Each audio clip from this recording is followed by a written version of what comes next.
आज करणार आहोत आपण पनीर ब्रेड पकोडा। नमस्कार, वैशालीच इझी रेसिपीमध्ये आपले स्वागत आहे। तुम्ही जर माझ्या चॅनलला सबस्क्राइब केलं नसेल तर सबस्क्राइब जरूर करा। तसेच बेल आयकॉनचं जे बटन आहे तेही प्रेस करा, म्हणजे माझ्या नवनवीन रेसिपीजचं नोटिफिकेशन तुम्हाला येईल। इथे मी ब्रेडच्या 2 स्लाइस घेतलेल्या आहेत आणि त्या अशा पद्धतीने मी कट करून घेणार आहे, म्हणजे एका स्लाइसचे 4 तुकडे। आणि याच साईजमध्ये आपल्याला पनीर पण कट करून घ्यायचं आहे।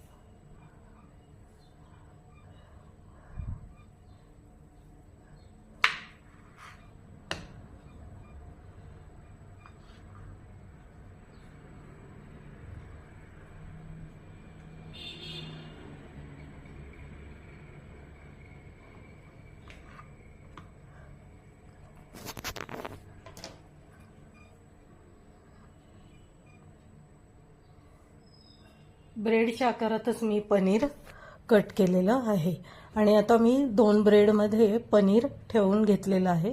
आणि आता आपण बेसन भिजवून घेणार आहोत। बेसन घेतलेलं आहे, त्याच्यामध्ये आता क्रश करून ओवा घालतीये मी 1 चमचा, अर्धा चमचा हळद घालतीये,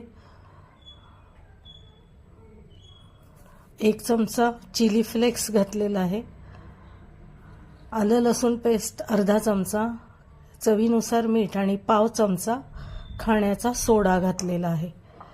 आता हे पीठ भिजवून घ्यायचं आहे आपल्याला आणि हे चांगलं 2 ते 3 मिनिटं चांगलं फेटून घ्यायचं आहे, म्हणजे मग आपले जे पकोडे आहेत ते हलके होतात।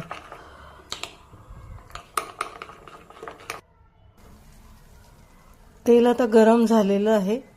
आता याच्यामध्ये आपण असं ब्रेड आणि पनीर जे आहे चांगलं घोळवून तेलामध्ये सोडणार आहोत। मस्त ब्राऊन रंगावर आपल्याला हे पकोडे तळून घ्यायचे। आता इथे मी तेलामध्ये 2-2च पकोडे करणार आहे, कारण की ते थोडेसे फुगतायत।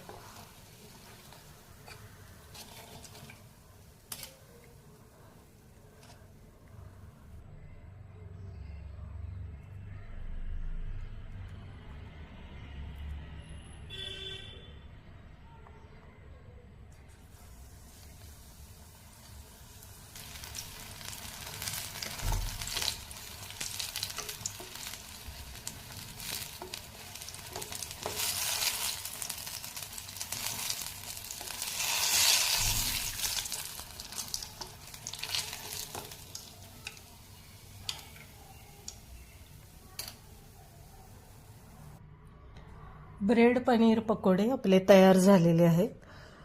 तुम्हाला जर आजचा व्हिडिओ आवडला असेल आणि आजची रेसिपी आवडली असेल तर कमेंट्स नक्की द्या, लाईक शेअर आणि सबस्क्राईब पण जरूर करा। आपण पुन्हा भेटूया माझ्या पुढच्या व्हिडिओमध्ये नवीन रेसिपीसह, वैशालीच इझी रेसिपीमध्ये।